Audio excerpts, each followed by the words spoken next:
আসসালামু আলাইকুম। 2025 সালের 26শে জুন এইচএসসি পরীক্ষা অনুষ্ঠিত হবে। যে সকল পরীক্ষার্থী আছো, তোমাদের জন্য আমি বাংলা প্রথম পত্রের প্রত্যেকটি গদ্য এবং পদ্যের যেগুলো পরীক্ষায় আসবে 100% ইনশাআল্লাহ, সেগুলোই আমি তোমাদেরকে সাজেশন হিসেবে দিব। আমি যে সাজেশনগুলো দিব এর বাইরে থেকে টিক থাকবে না ইনশাআল্লাহ।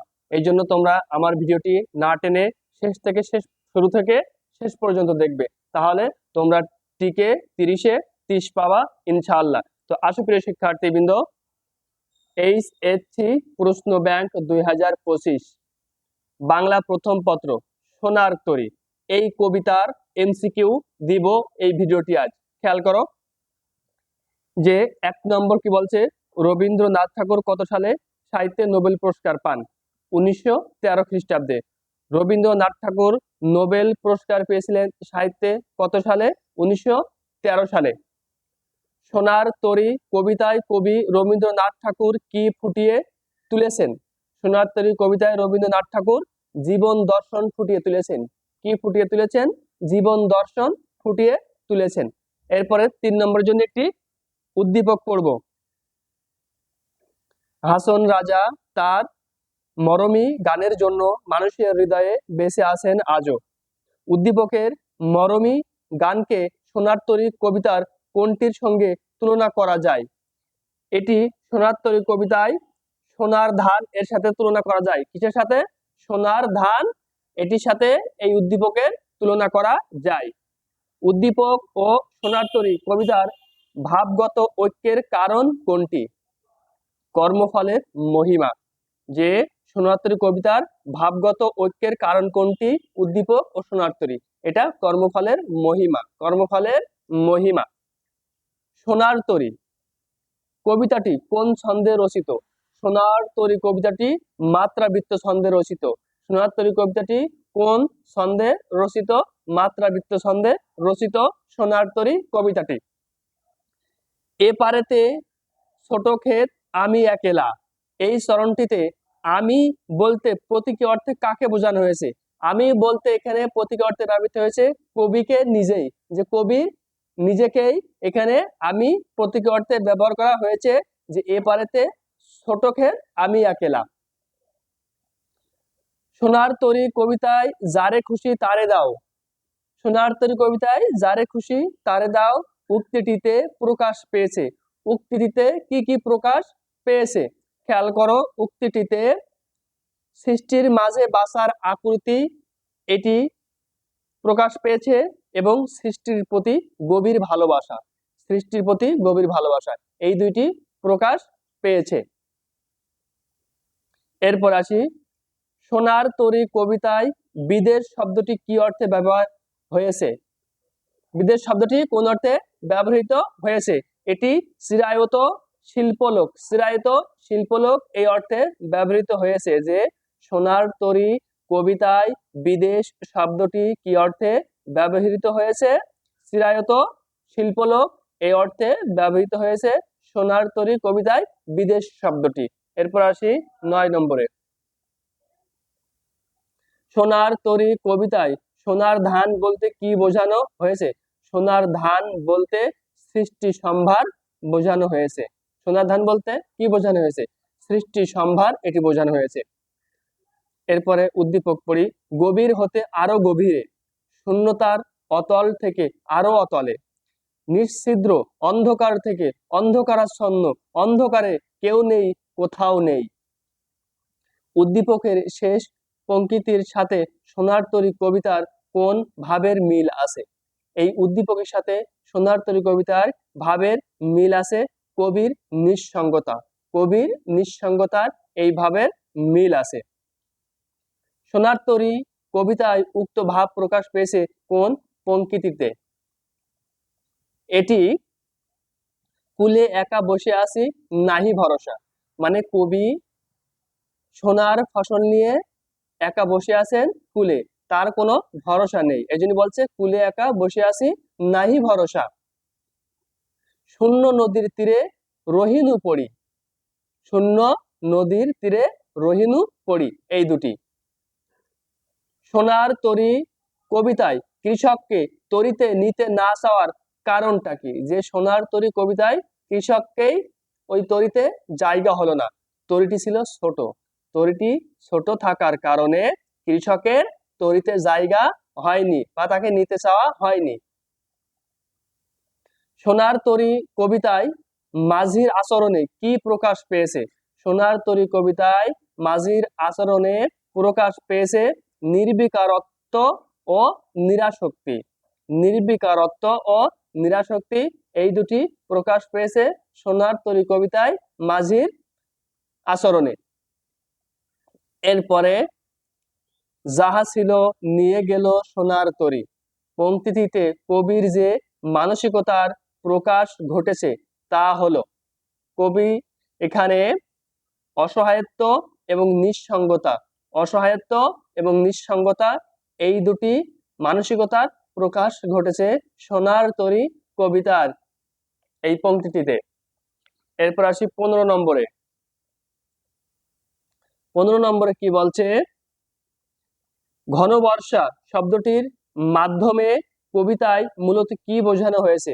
ঘন বর্ষা শব্দটি দ্বারা বোঝানো হয়েছে বর্ষার দুর্যোগ, যা এখন কিন্তু এই বর্ষার দুর্যোগ চলতেছে বাংলাদেশে, এখন বর্তমান নিম্নচাপের সৃষ্টি হচ্ছে। কিন্তু আমি এই ভিডিওটি করছি, এখনো প্রচুর পরিমাণে বৃষ্টি হচ্ছে। যে বিষাদ সিন্ধু তুমি করিলে রচনা, পড়েনি কি তার রেখা জীবনের স্রোতে? তোমার যে কীর্তি তাহা অক্ষয় অব্যয়। উদ্দীপকের শেষ চরণের সঙ্গে নিচের কোন চরণটি সমর্থবোধক?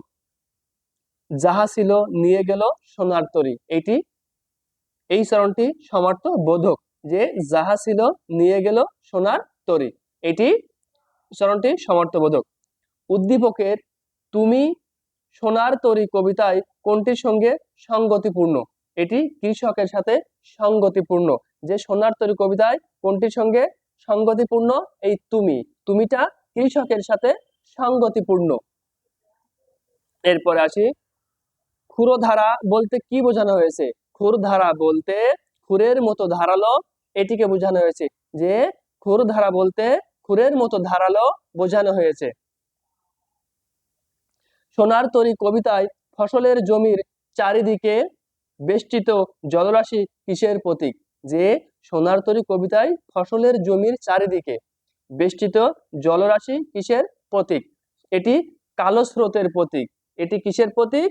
কালো স্রোতের প্রতীক। সোনার তরী কবিতার বর্ণনা মতে বর্ষা কখন এলো? বর্ষা ধান কাটতে কাটতে বর্ষা এলো। যে সোনার তরী কবিতা যখন বর্ণনা করা হচ্ছে তখন বর্ষা কখন এসেছিল? বর্ষা এসেছিল ধান যখন কাটছিল, তখনই বর্ষা এসেছিল। এই জন্য ধান কাটতে কাটতে সোনার তরী কবিতায় বর্ষা এসেছিল।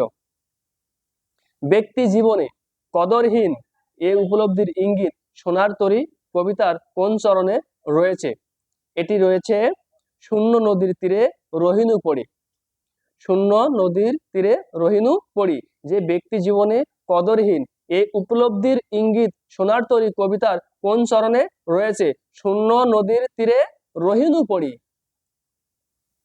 এরপরে 22 নম্বরে আসি।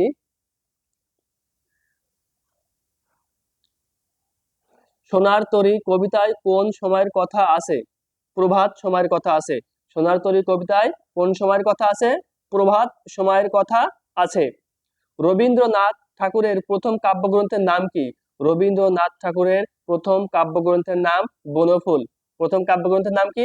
বনফুল। যে রবীন্দ্রনাথ ঠাকুরের প্রথম কাব্যগ্রন্থের নাম বনফুল। মহাকাল মানুষের কর্মকে গ্রহণ করে, কারণ কর্ম অক্ষয়। মহাকাল মানুষের কর্মকে গ্রহণ করে, কারণ কর্মটা কি? কর্মটা অক্ষয়, কর্ম অক্ষয়। সোনার তরী কবিতায় বাঁকা জল বলতে কি বোঝানো হয়েছে? সোনার তরী কবিতায় বাঁকা জল বলতে মহাকাল বোঝানো হয়েছে। যে সোনার তরী কবিতায় বাঁকা জল বলতে কি বোঝানো হয়েছে? মহাকাল বোঝানো হয়েছে। সোনার তরী কবিতায় বাংলা কোন মাসের উল্লেখ রয়েছে? সোনার তরী কবিতায় বাংলা মাসের শ্রাবণ মাসের কথা উল্লেখ আছে। সোনার তরী কবিতায় বাংলা শ্রাবণ মাসের কথা উল্লেখ আছে। সোনার তরী কবিতার মূল ভাব ফুটে উঠেছে কোন চরণে? যে সোনার তরী কবিতার মূল ভাবটি ফুটে উঠেছে কোন চরণে? আমি তো মরে যাব, চলে যাব, রেখে যাব সবই। আমি তো মরে যাব, চলে যাব, রেখে যাব সবই। এইটি মূল ভাব ফুটে উঠেছে এই চরণটির দ্বারা। যা রূপিবে তাই পাবে সংসার যে কর্মভূমি। উদ্দীপকের অন্তর্নিহিত তাৎপর্যের সঙ্গে সঙ্গতিপূর্ণ পংক্তিটি কোনটি? আমারই সোনার ধানে গিয়েছে ভরি। আমারই সোনার ধানে গিয়েছে ভরি। আমারই সোনার ধানে গিয়েছে ভরি। উক্ত সঙ্গতির বিপরীতে সোনার তরী কবিতার অন্তর্নিহিত দর্শনটি হলো কি? অন্তর্নিহিত দর্শনটি হলো মহাকাল মানুষের কর্মকে গ্রহণ করে, মানুষকে নয়। মহাকাল মানুষের কর্মকে গ্রহণ করে, মানুষকে নয়। মানুষ নশ্বর, তার কর্ম অবিনশ্বর। যে মানুষ শেষ হয়ে যাবে কিন্তু তার কর্ম কোনোদিন শেষ হবে না, কারণ মানুষের কর্ম কি? অবিনশ্বর, শেষ হবার নয়। এরপর আসি 30 নম্বরে। 30 নম্বর কি বলছে? সোনার তরী কবিতায় কবির আক্ষেপ নিচের কোন পংক্তিতে প্রকাশ পেয়েছে? কবির একটা আক্ষেপ ছিল, সেই আক্ষেপটি কোন চরণ দ্বারা প্রকাশ পেয়েছে? যাহা ছিল নিয়ে গেল সোনার তরী, যাহা ছিল তাহা নিয়ে গেল সোনার তরী। ধান কাটা হলো সারা চরণটির মাধ্যমে কোন ভাব প্রকাশ পেয়েছে? যে ধান কাটা হলো সারা। কর্মের পরিণতি, কর্মের পরিণতি এটি প্রকাশ পেয়েছে। সোনার তরী কিসের প্রতীক? এই প্রশ্নটার একটি আছে, এই জন্য এটা স্কিপ করে গেলাম। সোনার তরী কবিতায় ঠাই নাই ঠাই নাই কথাটিতে মাঝির কেমন মনোভাব প্রকাশিত হয়েছে? অনাগ্রহ মনোভাব প্রকাশ পেয়েছে, অনাগ্রহ। সোনার তরী কবিতায় ঠাই নাই কথাটিতে মাঝির কেমন মনোভাব প্রকাশিত হয়েছে? অনাগ্রহ প্রকাশিত হয়েছে। এরপর আসছে 34 নম্বরে। পরপারে দেখি আঁকা তরু ছায়া মসি মাখা। এখানে মসি মাখা বলতে কি বোঝানো হয়েছে? কালো রঙে মাখানো বোঝানো হয়েছে। তাহলে মসি মাখা বলতে কালো রঙে মাখানো এটি বোঝানো হয়েছে। শিক্ষক বাংলাদেশের একটি নান্দনিক স্থাপত্যকর্মের নাম বলে শিক্ষার্থীগণ বাংলাদেশের জাতীয় সংসদ ভবন। তখন শিক্ষক সংসদ ভবনের স্থপতিকে শিক্ষার্থীগণ বলে জানি না স্যার, এ কথাটি বলেছেন। শিক্ষক লুই আইকান, দেখো তোমরা সৃষ্টিকে চেনো, স্রষ্টাকে নয়। উদ্দীপকের লুই আইকান সোনার তরী কবিতার কিসের সাথে তুল্য? এটি কৃষকের সাথে তুল্য। যে কৃষক তো সোনার ধান তৈরি করেছিল, লুই আইকান বাংলাদেশের সংসদ ভবন তৈরি করেছিল, এই জন্য এটা কৃষকের সাথে সঙ্গতিপূর্ণ, সাদৃশ্যপূর্ণ বা মিল। উদ্দীপকের মর্মার্থ নিচের কোন চরণে প্রকাশ পেয়েছে? ঠাই নাই ছোট সে তরি। ঠাই নাই ছোট সে তরিতে, এটি। এরপরে আসি 37 নম্বরে। ওগো তুমি কোথা যাও কোন বিদেশে। এখানে তুমি কে? এখানে মাঝি। ওগো তুমি কোথা যাও কোন বিদেশে, এখানে তুমি কে বোঝানো হয়েছে? এখানে তুমি হচ্ছে এখানে মাঝিকে বোঝানো হয়েছে। কবি ছোট ক্ষেত বলতে কি বোঝাতে চেয়েছেন? কবি ছোট ক্ষেত বলতে মানুষের জীবন পরিধি বোঝাতে চেয়েছেন। তাহলে এখানে ছোট ক্ষেত বলতে কবি মানুষের জীবন পরিধিকে বোঝাতে চেয়েছেন। এরপরে আসি উদ্দীপক পড়ি একটি। জয়নুল আবেদিন বিখ্যাত চিত্রশিল্পী, তিনি শিল্পাচার্য নামে পরিচিত। তার বিখ্যাত চিত্রকর্মের মধ্যে রয়েছে দুর্ভিক্ষের চিত্রমালা, সংগ্রাম, সাঁওতাল রমণী, ঝড় এবং আরো অনেক ছবি। পৃথিবীর মানুষ এই শিল্পীর পেন্সিলের আসরে প্রতিফলিত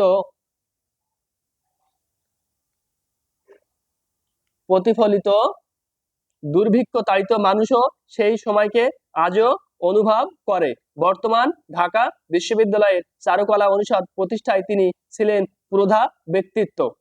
জয়নুল আবেদিনের সঙ্গে সোনার তরী কবিতার কিসের সাদৃশ্য রয়েছে? কৃষকের সাদৃশ্য রয়েছে। কার সাদৃশ্য রয়েছে? কৃষকের সাদৃশ্য রয়েছে। উক্ত সাদৃশ্যের প্রেক্ষিতে বলা যায় সৃষ্টি অবিনশ্বর। সৃষ্টিটা কি? সৃষ্টিটা অবিনশ্বর, সৃষ্টিটা অবিনশ্বর। এরপর আসি 41 নম্বরে।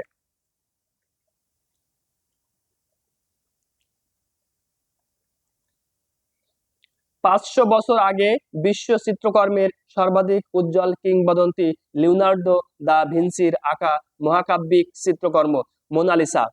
সম্ভবত বিশ্বের সবচেয়ে আলোচিত চিত্রকর্ম ফ্রান্সের লুভর মিউজিয়ামে এখনো প্রতিদিন হাজার হাজার মানুষ শুধু মোনালিসার রহস্যময় হাসি দেখতে আসেন।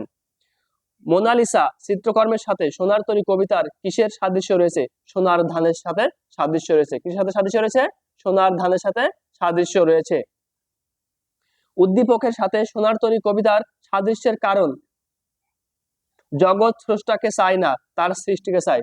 জগৎ স্রষ্টাকে চায় না, তার সৃষ্টিকে চায়। যে আমি আমার কি কর্ম রেখে যাচ্ছি এই পৃথিবীতে, সেটাই চাই এই পৃথিবী। ব্যক্তি সত্তা নিষ্ঠুর কালো গ্রাসের শিকার হয়, কারণ ব্যক্তি তো তার সৃষ্টিটাকে রেখে যায়, সে ব্যক্তি তো বেঁচে থাকে না, এজন্য তাকে কালো গ্রাসের শিকার হয়। মহৎ সৃষ্টিকর্ম বেঁচে থাকে, আমি যে সৃষ্টিটা করে যাব, আমার যে কর্মটা, সেটাই বেঁচে রবে চিরদিন, যতদিন রবে এই পৃথিবী। এই জন্য এখানে তিনটেই উত্তর, এখানে তিনটেই উত্তর। এরপর আসি 43 নম্বরে। সোনার তরী কবিতায় ফসলের রূপকে কি বোঝানো হয়েছে? ফসলের রূপকে সৃষ্টিকর্ম বোঝানো হয়েছে। ফসলের রূপকে কি বোঝানো হয়েছে? সৃষ্টিকর্ম বোঝানো হয়েছে। সোনার তরী কবিতায় বর্ণিত পরপারের গ্রামের অবস্থা কেমন ছিল? মেঘে ঢাকা ছিল। পরপারের গ্রামের অবস্থা ছিল মেঘে ঢাকা। সোনার তরী কবিতায় একই সঙ্গে অন্তলীন হয়ে আছেন, একই সাথে অন্তলীন হয়ে আছেন একটি জীবন দর্শন, একটি জীবন দর্শন এবং মহাকালের চিরন্তন স্রোতে মানুষের অনিবার্য পরিণতি, এই দুটি অন্তলীন হয়ে আছে। সোনার তরী কবিতায় নিরূপায়কে? সোনার তরী কবিতায় ঢেউগুলো নিরূপায়। তাহলে সোনার তরী কবিতায় নিরূপায়কে, ঢেউগুলো নিরূপায়। এই গেল প্রিয় শিক্ষার্থীবৃন্দ সোনার তরী কবিতার এইগুলো এমসিকিউর ভিতর থেকে ইনশাল্লাহ থাকবে। এই জন্য আমি তোমাদেরকে আবারও অনুরোধ করব যে তোমরা আমার ভিডিওটি শেয়ার করে দিবা, লাইক করবা, কমেন্ট করবা এবং ফলো করবা, সাবস্ক্রাইব করবা। তাহলে আমি যখনই আবার কোনো নতুন ভিডিও আপলোড দিব, তোমরা সাথে সাথে পেয়ে যাবা।